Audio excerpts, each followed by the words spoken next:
네, 매주 월요일 여론조사에 나타난 진짜 민심 읽어보는 여론톡톡 시간인데요. 김영준 배재대 석좌교수, 배종찬 인사이트K 연구소장 나와 계십니다. 어서 오십시오. 안녕하세요. 안녕하십니까? 안녕하십니까? 네, 자 여론조사 자세히 분석하는 시간인데요. 먼저 갤럽 조사 보면은요. 윤석열 대통령 국정 지지율이 5%포인트 상승해서 39%를 기록했다는 조사 결과가 나왔고요. 오늘 나온 리얼미터 조사에서는 전주 대비해서 소폭 떨어진 41.1%를 기록했다는 여론조사 결과가 나왔습니다. 자, 대통령 지지율 추이를 어떻게 분석하고 있는지 차례로 들어보겠습니다. 교수님은 어떻게 보세요? 일단은 리얼미터 조사에서는 40%를 지난주에 의해서 넘었어요. 그 40%라는 수치가 중요한 거는 그 나름대로 국정이 안정적으로 운영할 수 있는 나름대로의 기반이 만들어졌다는 걸 평가할 수 있는 부분들이 있는데요. 그래서 제가 4년 전 요때를 한번 찾아봤어요. 그랬더니 그 갤럽 조사에서 2020년 2월 4주 때 조사한 내용을 보니까 당시에 문재인 대통령의 국정운영 지지가 42%로 나오더라고요. 근데 그 42% 계속해서 올라갔어요. 그 선거 막판까지 갔을 때는 뭐 무려 59%까지 올라갔으니까. 그러니까 지금 39%인데 궁금해요. 앞으로 한 2주 동안 그랬었습니다. 그런데도 그때 2월 4주 때 42%로 나왔거든요. 그랬군요. 그러니까 지금 리얼미터에서는 뭐 지금 41%를 조금 넘는 수치라고 하더라도 그동안 보면은 1월 4주 때 31%에서 39%까지니까 상당히 완만하게 그리고 지속적으로 증가하고 있는 추세다라고 하는 부분에 있어서는 뭐 리얼미터나 아니면은 지금 강국갤럽이나 거의 비슷한 상황인데 뭐 나중에 보시겠지만 뭐 지역별로 보나 연령대로 보면 조금 의미 있는 변화를 잡아낼 수가 있는 것 같은데요. 조금 이따 제가 말씀을 좀 드리도록 하겠습니다. 알겠습니다. 그럼 배용찬 소장님은요 어떻게 보고 계세요? 어떤 이유가 가장 크다고 보세요? 저는 대통령 지지율 상승에는 세 가지 이유가 있다고 봅니다. 첫 번째는 한국갤럽의 긍정평가 이유도 그렇고 제가 지난주에 진단을 해드렸던 그대로 분석이 된 것인데 지난주에 제가 의대 정원이 더 갈 것이고 대통령 지지율을 더 올려놓을 것이다라는 말씀을 드렸는데 그대로 더 올라갔고 지금 화면에도 보듯이 의대 정원 확대가 가장 높습니다. 그러니까 결과적으로는 중도층도 힘을 실어줄 수 있는 대통령의 정책에 대해서 효과가 나타났다 이렇게 봐야 되겠죠. 그래서 지지율 올라가는 것이 또는 또 하나는 이제 민주당의 이런 공천 파장 속에서 반사 이익을 윤석열 대통령이 가져간 걸 볼 수 있는 것이 특히 PK 또 충청에서의 지지율이 올라갔다는 것이고요. 또 하나 이제 지지층 결집도 있습니다.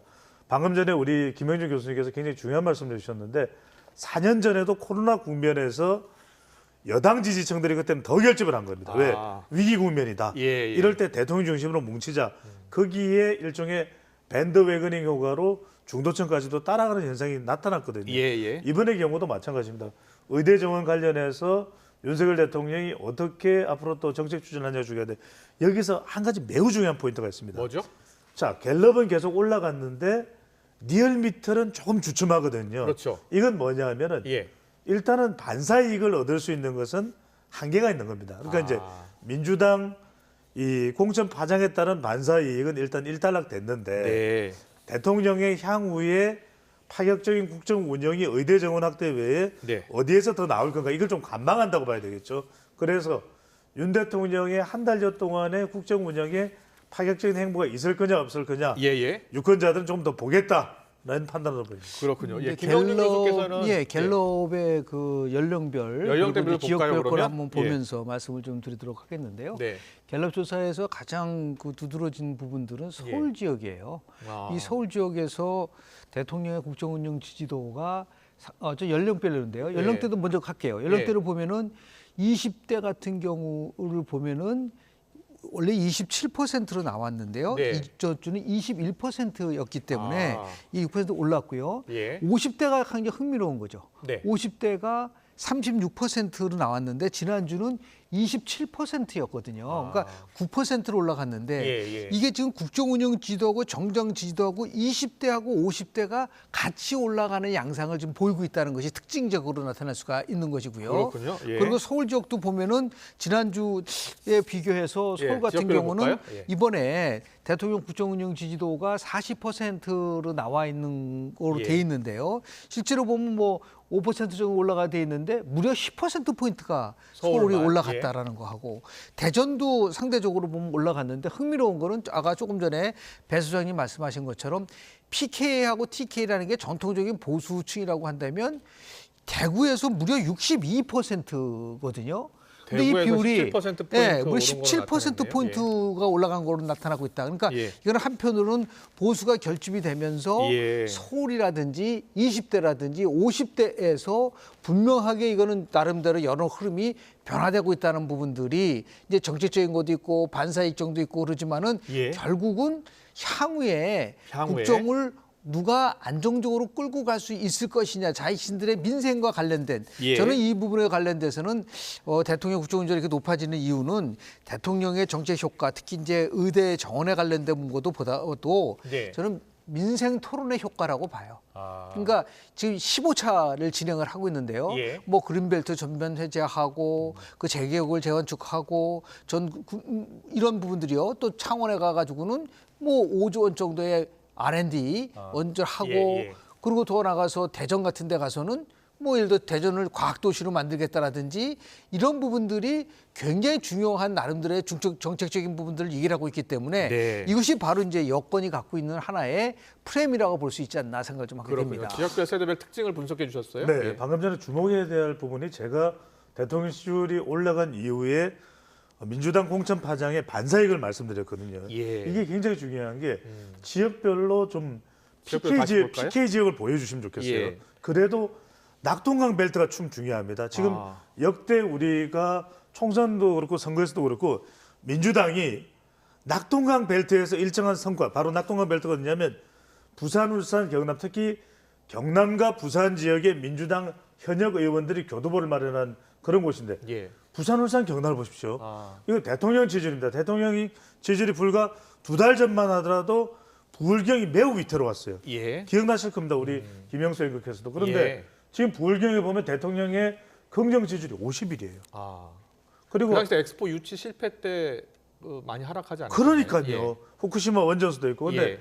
지금 부정평가가 40입니다. 이렇게 되면 민주당 현역이 낙동강 벨트에서 아무리 몸부림쳐도 어려워지는 거예요. 아. 그러니까 지금 이따가 지지율도 말씀드리겠습니다. 예. 지지율은 더 벌어져 있어요. 그 이야기는 정당 지지율 말씀하시는 거예요? 이게 무슨 예. 인생 토론에 이거 내용을 해가지고 지지율이 올라가는 게 아닙니다. 네, 그러니까 여러 가지 분석을 좀 해주고 여기에서 계시니까요. 예. 최근에 공천 파장에 따른 이 반사이익의 여파가 쓰나미가 돼서 부울경 쪽에 여파를 미친다고 봐야 됩니다. 계속해서 그럼 정당 지지도 볼까요? 갤럽 정당 지지도 보겠습니다. 예. 자, 그렇다면은 갤럽 정당 지지도부터 분석을 좀 해보죠. 정당 지지도도 예. 요동치고 있는 상황인데 일단은 공천 갈등을 겪고 있는 민주당은 좀 약세 국면인 것 같아요.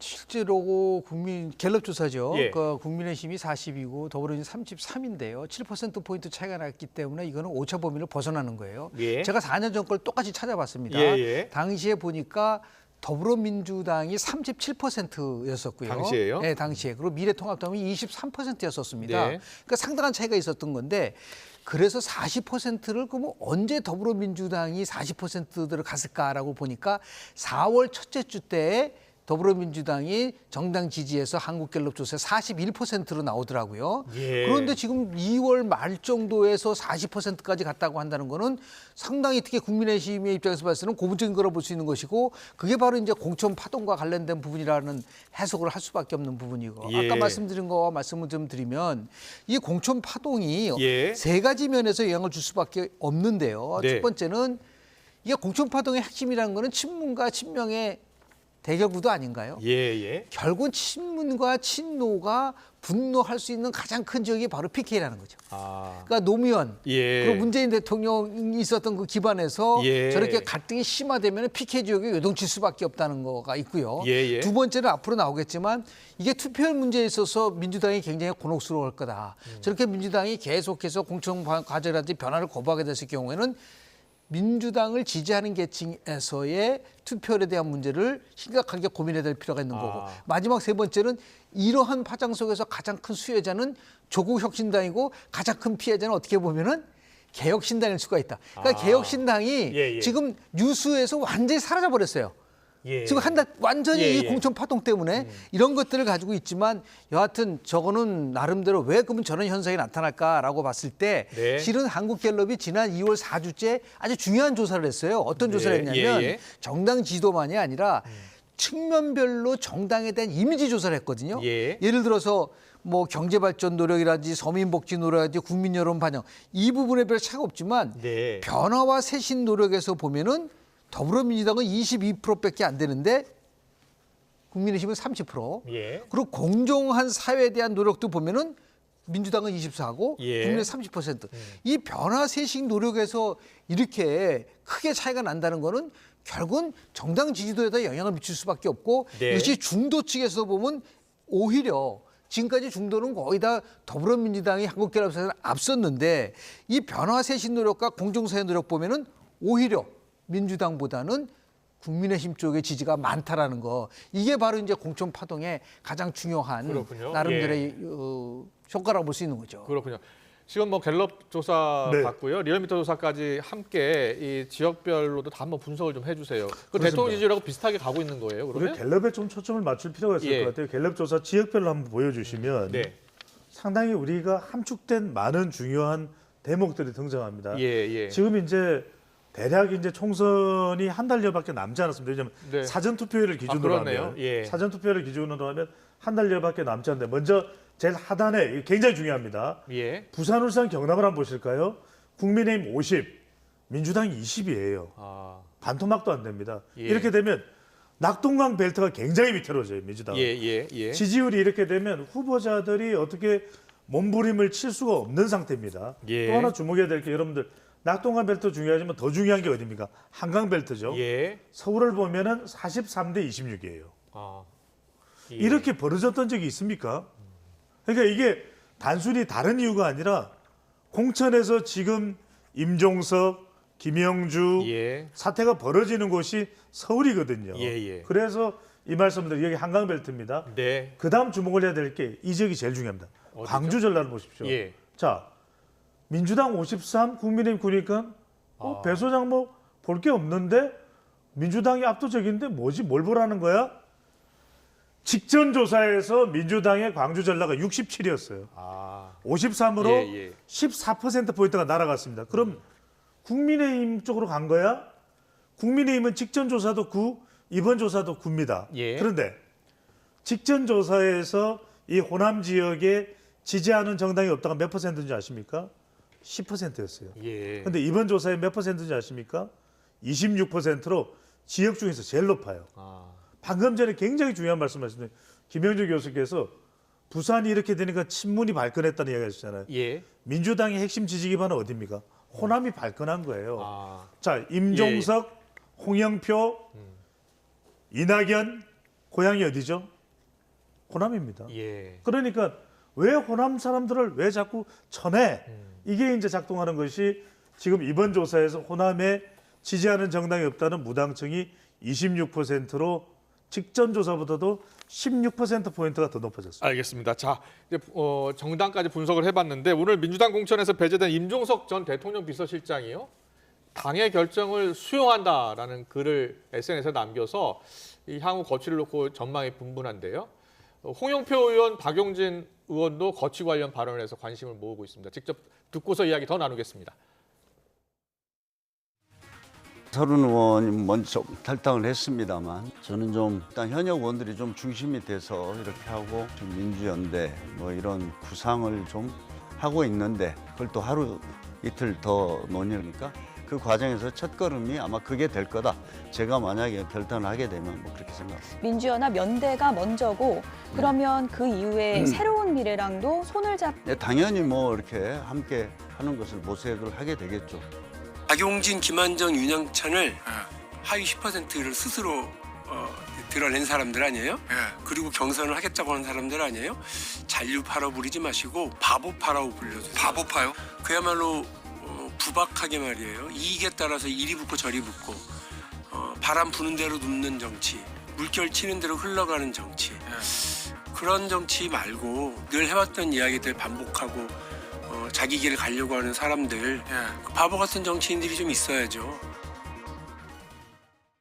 자, 민주당에서 전적으로 이제 비명계 의원들이 이제 각자 도생하는 것 같아요. 각자 도생하는 것 같은데 이제 임종석 전 실장이 친문의 핵심으로 가장 주목을 받았는데 오늘 당의 잔류를 사실상 결정을 한 거 아닙니까? 어떤 배경이 있고 어떤 영향을 미칠 것 같습니까? 뭐 전략적 후퇴를 하는 거라고밖에 예. 해석이 안 되죠. 예. 왜냐하면 선거 상황, 우리 지금 오늘 여론조사 결과를 봐서는 이게 과연 민주당이 예. 다수당이 될 수 있을 것인가라는 데 대해서 의문이 제기될 수밖에 없을 정도로 지금 민심 지표는 민주당이 굉장히 안 좋게 나타나고 예, 있거든요. 근데 우리가 이제 정보 이론이라고 우리 보면은 가장 중요한 거는 유권자가 투표를 할 때 며칠 사이에 나온 상황을 보고 투표를 하는 게 아니라 최소한도 한 달 반 전에 자기가 축적한 정보를 일단은 저장을 해놨다가 예. 나중에 투표날 되면 그 저장을 뽑아내는 거거든요. 예. 그런데 지금 민주당이 유권자들한테 주는 정보는 좋은 저장이 되질 않는 상태란 말이죠. 예. 이런 상태로 간다고 한다면 민주당이 다수당이 되는 게 쉽지 않을 것이다라는 판단을 하게 된 것이고 그렇게 예. 되면 자연스럽게 결국은 이렇게 생각한 거죠. 아, 결국은 무슨 뜻인지 알겠다. 우리 임종석 전 실장은 그런데 예. 이런 확신을 한 것 같아요. 네. 결국은 이재명 대표는 모래성을 쌓고 있구나. 결국 성은 쌓긴 쌓는데 자기를 위한 성을 쌓긴 쌓는데 그건 모래성에 불과하다. 이게 결국은 선거 결과에 따라서 언제든지 변화될 수 있다고 했을 때 결국은 하기 전당대회를 통해서 친문이 다시 부활할 수 있을 때에 자기는 끝까지 당을 지켰고 구심점 역할을 하겠다라는 그런 의지를 표명한 것이 아닌가. 그리고 더 나가서 지금 바깥에 있는 그 과거의 민주당 세력들도 당연히 총선이 끝나고 나면 다시 들어올 수 있는 기회는 얼마든지 있는 거죠. 예를 과거 들어서 이해찬 대표도 과거 한번 공천에서 배제되고 탈락한 다음에 무소속으로 당선되고 다시 돌아왔었거든요. 그것도 2008년도에 기억나시죠? 박근혜 전 대표가 국민들 속았고 나도 속았다고 하면서 친박 연대한테 꼭 살아서 돌아오세요 그랬는데 끝나고 어떻게 됐죠? 전부 다 다시 복당을 한 부분들이 있는 거거든요. 그때를 기다린다 한다면 굳이 자기가 바깥에서 탈당할 바는 여기서 지키고 있다가 나중에 자연스러운 개편이 나타나면은 거기서 90점 역할을 하겠다라고 하는 그런 판단을 한 것이 아닌가라고 추론해 볼 수 있습니다. 배종찬 소장도 한번 분석을 해주세요. 자, 어떤 배경이 있을까요? 먼저 임종석 전 비서실장. 제일 중요한 거는 임종석 전 실장은 데이터를 읽었다고 봅니다. 데이터를 읽었다고요? 예. 결국 이 민주당의 핵심 지지 기반은 호사화입니다. 네. 호남 40대 화이트 관련돼 고정돼 있잖아요. 이들은 이전에는 노무현을 지지했습니다. 그 이후에는 문재인을 지지했습니다. 이제는 이재명 대표에게 옮겨갈지 언제 또 옮겨갈지 모르는 겁니다. 그러니까 임종석 전 실장은 그것이 언젠가는 나에게 올 수도 있고 조국 전 장관에게 갈 수도 있고 또는 김경수 전 지사에게 갈 수도 있겠다. 세 가지 이유가 지금. 첫 번째는 지금 구심점이 없습니다. 김 교수님 말씀대로 정치적 자기장이 있다면 그게 딸려갔을 거예요. 딸려갈 정치적 자기장이 없습니다. 두 번째는 현실성인데 나가는 이익보다는 남는 이익이 더 크다고 보는 거죠. 왜? 나가서만 그 특별히 얻을 만한 이익이 없는 거예요. 마지막은 기회성인데 이게 바로 이제 많은 사람들이 이야기하는 이재명 제한성입니다. 이재명 대표가 그렇게 오래 갈 것 같지 않다. 재판 리스크도 있고 그렇다면 어차피 차기 기회는 누군가 다른 사람에게 올 것이다. 그것이 남는 이 현실성을 내가 고수한다면 임종석 나에게도 올 수 있다. 이런 판단을 하고 있다고 보시면 됩니다. 어떻게 보면은 지금 오늘 이재명 대표가 임종석 전 실장한테 고맙다 그랬잖아요. 근데 거꾸로 아니에요? 나중에 되면 임종석 전 실장이 이재명 대표한테 참 고맙습니다. 어떤 점에서요? 완전히 임종석이라는 분을 한 2주 동안 온 매스컴에서 띄워준 거 아닌가요? 그러다 보니까 당연히 끝나고 나면은 마치 민주당에서는 과거에는 이재명이만 있었다고 생각했는데 그게 아니구나. 이재명 대표도 있고 임종석이도 있고 책임을 더 펴줬다고 판단하시는 거예요? 그렇습니다. 왜냐하면 지금 어쨌든 간에 계속해서 마치 억압받고 박해받지만 그 희생을 감내한다는 그런 모습들에 대해서 한국의 유권자들이 그걸 다 기억하고 있거든요. 그런 의미에서 지금 박용진이라든지 아니면 지금 뭐 유영찬 의원 같은 경우도 임종석 전 실장이 나가려고 할 때 나가지 말아라. 여기 지키고 있으면 우리가 이제 그 주인이 될 수 있다라고 하는 이런 분들에서 얘기한다고 한다면 큰 틀에서 호흡을 하는 길게 호흡하는 그런 모습을 지금 이제 임종석 전 실장이 보여주는 게 아닌가라는 생각을 좀 하게 됩니다. 신명기 입장에서는 지금 이인영 의원 공천했잖아요. 그리고 고민정 의원도 공천을 했고요. 친문도 공천 다 했다. 시스템에 따라서 움직이고 있는 것이다라고 이야기하고 있거든요. 여기에서 또 임종석 전 비서실장도 수용을 한 거예요. 이것도 당내 여러 가지 내용에 좀 영향을 미치지 않을까요? 뭐 그럴 수도 있습니다. 예, 근데 예. 이제 뭐 이 민주당 공천을 바라보는 시각은 다양합니다. 네, 네. 정치 성향에 따라서 이거야말로 시스템 공천 아니냐고 또 인정하고 또 수용하는 그런 반응도 있을 테고. 근데 중요한 예. 건 중간지대겠죠. 예. 일단 지지율이 내려갔다라는 것은 그만큼 부담이 되고 있다라고 볼 수가 있는 겁니다. 알겠습니다. 이 시각 현재 광주광역시 출마 선언을 한 차례 미뤘죠. 새로운 미래 이낙연 공동대표가 지금 기자회견을 통해서 출사표를 던집니다. 현장으로 가보겠습니다. 존경하고 사랑하는 광주 시민 여러분, 부족한 제가 광주에 돌아왔습니다. 오늘은 시민 여러분께 저의 결심을 보고드리겠습니다. 저는 4월 10일 국회의원 선거를 광주에서 출마해 치르기로 결심했습니다. 광주의 어느 지역에서 출마할지는 좀 더 협의해 곧 발표해 드리겠습니다. 저는 이런 보고를 어제 여러분께 드리려 했습니다. 그러나 민주 세력의 결집과 확산을 위해 다른 일을 먼저 하려다 하루를 늦추게 됐습니다. 그 점을 시민 여러분께서 이해해 주시기 바랍니다. 저는 광주 전남과 대한민국의 새로운 미래를 위해 제가 가진 모든 것을 바치고 싶습니다. 광주 전남이 키워주신 저의 경험과 식견과 국내외 인맥을 호남과 국가를 위해 모두 쏟아 넣겠습니다. 저는 광주 전남 시도민 여러분의 저에 대해 많이 아쉽고 서운해 하신다는 것을 잘 압니다. 모든 것은 제가 부족한 탓입니다. 부디 어머니 같은 고향의 마음으로 저를 받아주시기 바랍니다. 먼저 광주 전남의 많은 분께 사과드리고 싶습니다. 일하는 과정에서 완벽주의자인 저로 인해 상처받으신 모든 분께 다시 한번 사과드립니다. 박근혜, 이명박 전 대통령 사면을 부적절하게 거론했던 일을 거듭 사과드립니다. 제가 대선 후보 경선에서 실패해 상심하신 모든 분께 죄송합니다. 지난 대선 때 저는 후보보다 더 많이 유세하며 나름대로 노력했으나 결국 패배해 미안합니다. 특히 제가 민주당을 나와 당원 여러분께 걱정을 드린 것이 몹시 송구스럽습니다. 존경하고 사랑하는 광주 시민 여러분, 윤석열 정부는 1987년 민주화 이후 최악의 정부로 평가될 것입니다. 경제는 성장이 멎고 무역에서도 적자를 내게 됐습니다. 안보를 큰소리치지만 전쟁을 걱정할 만큼 불안합니다. 언론 자유를 비롯한 민주주의는 후퇴했습니다. 이태원 참사와 잼버리 파행, 그리고 대통령 내외의 말과 행동이 나라 안팎에 실망을 주며 국격을 떨어뜨렸습니다. 119대 29 부산 엑스포 유치 실패는 국격 추락의 참담한 결과였습니다. 그렇게 무능하고 해이한 정권을 견제하고 심판하려면 야당이 잘해야 합니다. 그러나 민주당은 도덕적 법적 문제로 정권 견제도 정권 심판도 제대로 하지 못했습니다. 죄를 지은 사람이 검사 앞에서 당당할 수 없듯이 민주당이 검찰 정권을 견제하고 심판하기는 어렵습니다. 존경하고 사랑하는 광주 시민 여러분,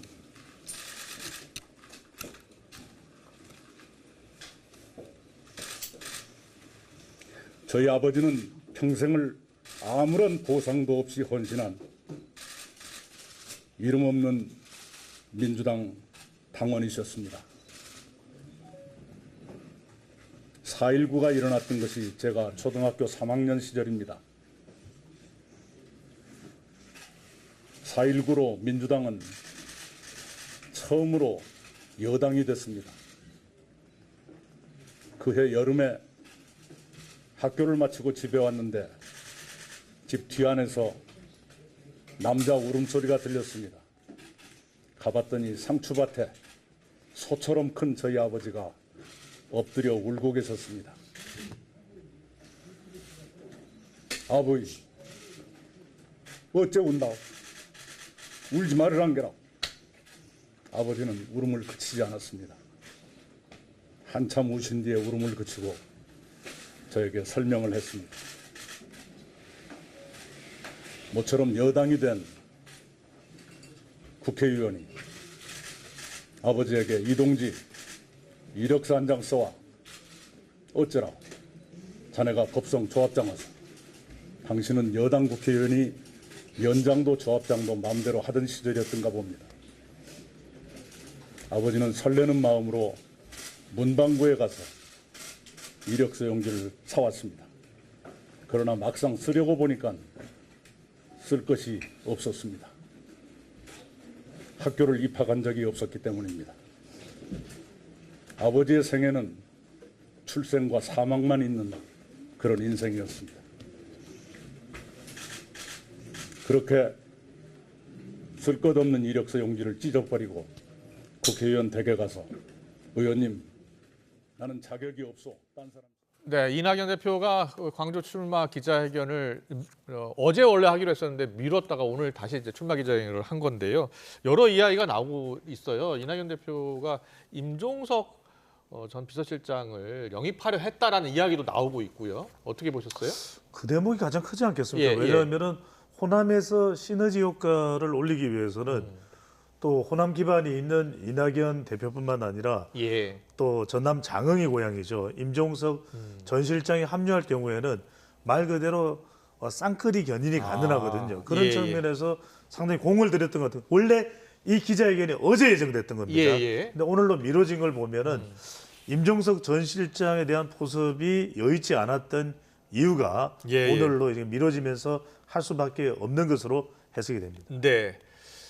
자, 지금 광주에 출사표 던졌어요. 예, 이낙연 이제 공동 대표죠. 네. 어떻게 될 것 같아요? 광주에서 지지를 좀 확보할 수 있을까요? 문제는 이제 뭐 예. 정당 지지도를 보면은 예. 특히 호남에서도 보면은 새로운 미래의 지지율이 너무 예. 낮거든요. 개혁신당과 거의 차이가 없을 정도로 낮기 때문에 예. 뭐 이낙연 대표가 광주에서 출마하는 게 얼마만큼 영향을 줄까. 다만 정치적 상상력을 동원해서 네네. 아까 말씀드린 거와 연장선에서 얘기를 한다면 만약에 예. 이낙연 대표 그리고 임종석 전 실장도 호남에서 출마하겠다라고 했었으면 엄청난 파괴력을 가졌을 거예요. 그렇군요. 나름대로 거기에 이제 나머지 분들도 예. 다 홍영표 포함해서 윤영찬 의원, 나도 이제 경선 안 해, 그리고 나가고 뭐 전부 다 호남 결집으로 가져간다고 했었으면은 나름대로 호남 쪽에서도 그래 누가 더 정통이냐를 가지고 이제 싸울 텐데 그렇군요. 그런 부분들이 없는 상태에서 이낙연 전 대표만 지금 저 광주 출마를 한다는 게 예. 공허한 메아리로 될지 아니면 좀 울림이 될지 또 저 지켜봐야 될 것 같습니다. 알겠습니다. 이런 가운데 개혁신당의 이준석 대표도 조금 전에 출마 기자회견을 가졌습니다. 경기도 화성 을에 출마하기로 했죠. 직접 듣고 오겠습니다. 저는 이번 국회의원 선거에서 이곳 동탄 이신도시가 있는 지역구 경기 화성 을에 출마합니다. 중앙정치의 선두에 서서 광주 복합 쇼핑몰 외치던 열정과 욕먹더라도 할 말은 하겠다고 지하철 무임승차 폐지하고 바우처 제도를 도입하자는 용기를 이제 동탄의 발전을 위해 원없이 쓰고자 합니다. 좋은 일자리를 찾아 수도권 남부에 모여드는 젊은 신혼부부와 미래 세대를 위해서 일하고 싶은 마음을 갖게 된 것은 결코 우연이 아닐 겁니다. 그래서 저는 제가 적임자라고 확신합니다. 네, 이준석 대표 뭐 대구 출마 이야기도 있었고요. 뭐 비례대표 출마 이야기도 있었는데 경기 화성 을을 선택했습니다. 자, 당선 가능성 어떻게 보세요?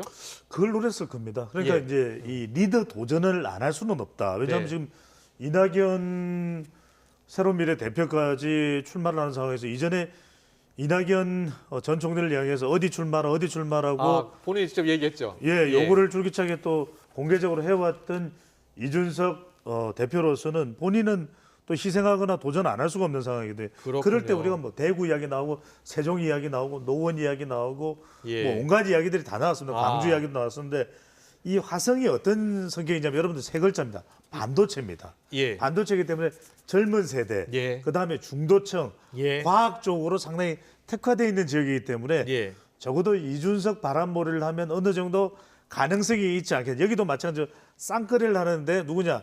이 양 쌍끌입니다. 예. 양양자 반도체, 미세스 반도체죠. 어떤 미스터 과학 이렇게 해서 미스터 사이언스 예. 이준석, 미세스 반도체, 이 양양자 이렇게 네. 쌍끌이 전략인데 말 그대로 험지입니다. 예. 당선 가능성이 높게 그나마 다른 지역에 비해서는 상대적으로 도전해 볼 만하지만 그럼에도 불구하고 예.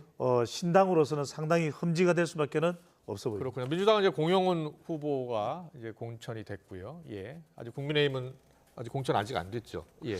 근데 실제로 이번 선거에서 주목하는 벨트가 몇 군데 있지 않습니까? 예. 한강 벨트도 있고 그렇죠. 낙동강 반도체 벨트도 벨트라고 있고 반도체 하더라고요, 벨트인데 여기를. 예.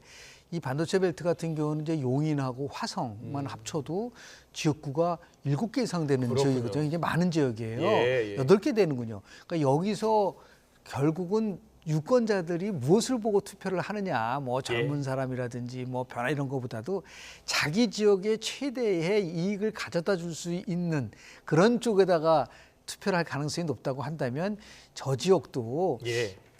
거대 양당 속에서 움직여지는 저는 오히려 궁금한 게 예.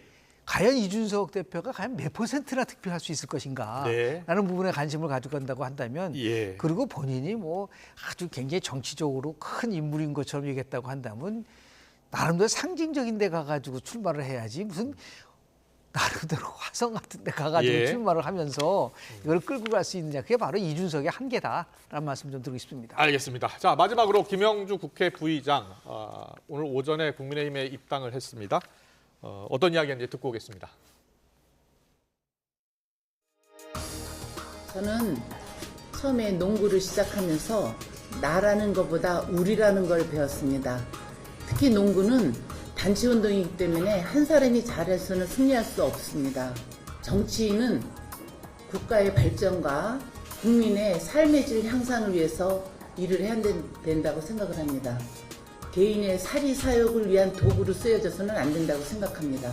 여지껏 저를 뽑아준 영등포 구민과 저를 사선까지 만든 대한민국을 위해서 일을 해왔듯이 앞으로도 생활정치 그리고 우리 주변 발전을 위해서 제 역할이 있다면 마다하지 않겠습니다. 감사합니다.